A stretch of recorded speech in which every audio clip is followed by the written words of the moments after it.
Hi you guys, my name is Sheila and I'm back. This time with an appetizer that is a big favorite of mine and I think that you're going to really like it. It's going to feature a lot of vegetables and of course, Philadelphia cream cheese. What I'm making for you guys today is something that I call a savory baklava.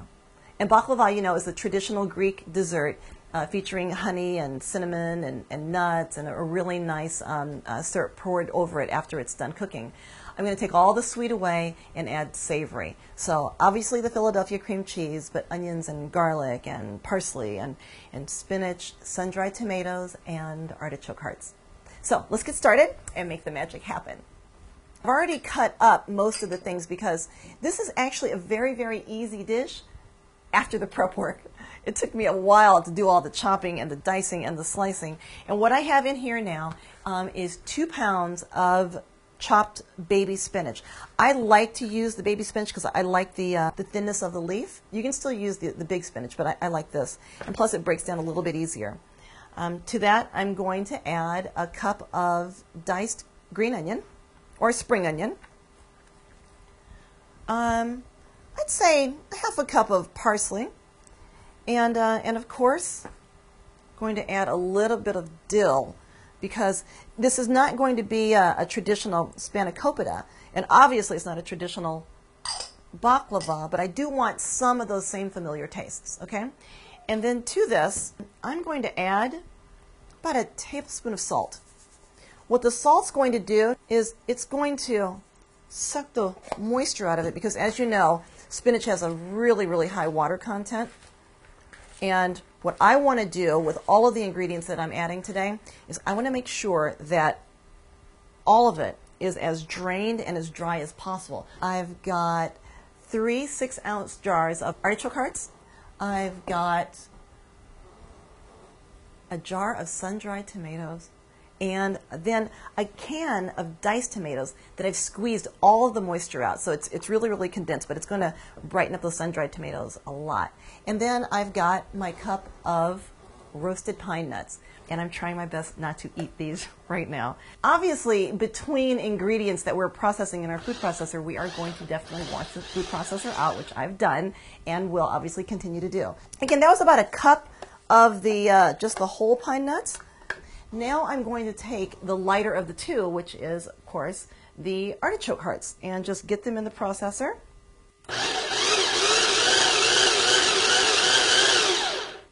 Let's see what that looks like. Diced tomatoes, which are obviously softer and moister and still have a little bit of moisture in it, even though I squeeze the heck out of them, they're going to help break down the sun-dried tomatoes, which are delicious but tough as leather.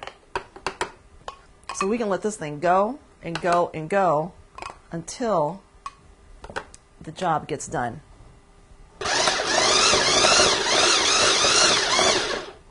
Very good. All right, so I'm going to get this into a bowl, and then we are going to take care of our spinach, which is going to obviously just take a few seconds. All right, so next step, we are going to saute these onions, and I got about 3 cups of onions here and a little bit of olive oil. I love my olive oil decanter. So we're going to saute some onions. I'm going to let that get hot.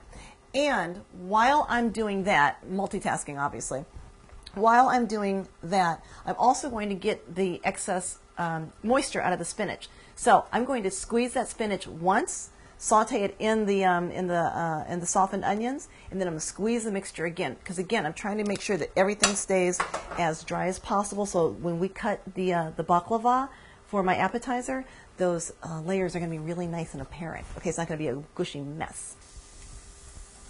And my oil is ready. Okay, this is how much I used to love vegetables. When I was a little girl, and first of all, I was kind of the black sheep of the family. I was always getting into trouble. My idea of trouble was raiding other people's gardens. I used to go to my neighbors' gardens, and I'd steal their tomatoes. I'd eat their rhubarb. Now, of course, now that I garden, I can imagine the heartache that I gave some poor family because I was eating their vegetables. Shameful. Shameful. All right, y'all. I'm going to keep squeezing. Heat's up really high. And when I say squeeze, I mean squeeze. All right, so these have been cooking on medium-high heat for a good, I'd say, easily 6-7 minutes. And now I'm going to add my squeezed spinach.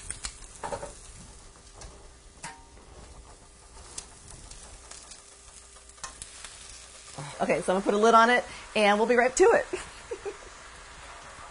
Here comes the best part. Philadelphia cream cheese. The Philadelphia cream cheese I actually use to incorporate in a layer along with those roasted pine nuts all its own. So it keeps the pine nuts like mushy and nice together, and then it makes the, look at that. Oh, God. It is perfectly softened. And the really cool thing about Philadelphia cream cheese is that it is so easy to work with. Okay, you know this looks good. You know it looks delicious. All right, you guys, this is how it's going to happen. We already know about phyllo dough, and believe me, it's not as terrifying to work with as you might think, but you do have to be delicate. So that's it. Be brave. Show it who's boss, and of course, pray. And between layers, cover that thing back up so it doesn't dry out. So we're going to do about 8 sheets of phyllo. We're going to do the spinach, and here we go. Okay, so spinach.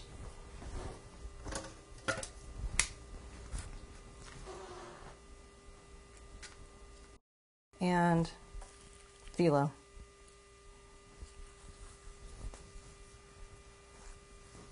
Brush every 2 layers with a little bit of butter. And now this. The Philly cream cheese. Beautiful layer. And again, I'm putting about 4 sheets of phyllo between each of the layers of the savories. Now for the tomato.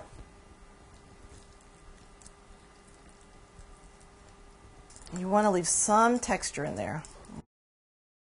And phyllo. You are witnessing a cook get cocky. My phyllo has been acting really nice to me, and now I'm trying to manhandle it, and it's about to teach me a lesson. You've got to respect food, all right? There we go.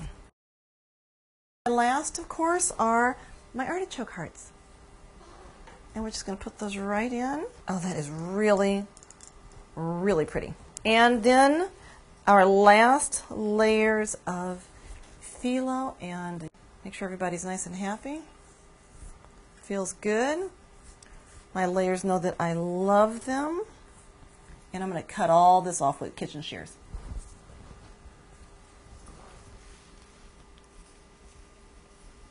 There are probably some chefs out there right now that are just cringing by what I'm doing to these edges. But you know what, though? It's going to be okay, because it ain't about the edges of my phyllo right now. It's about that scrumptious, fabulous vegetable situation I got going on. So there. How about that?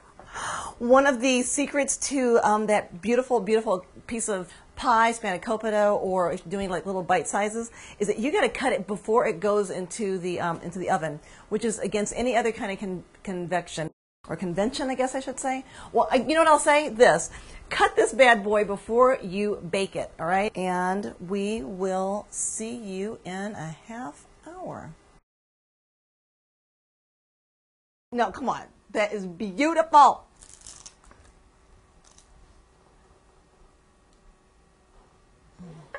Okay, you guys. Philadelphia cream cheese. This is my savory baklava. Enjoy, everybody. I know I am. Bye.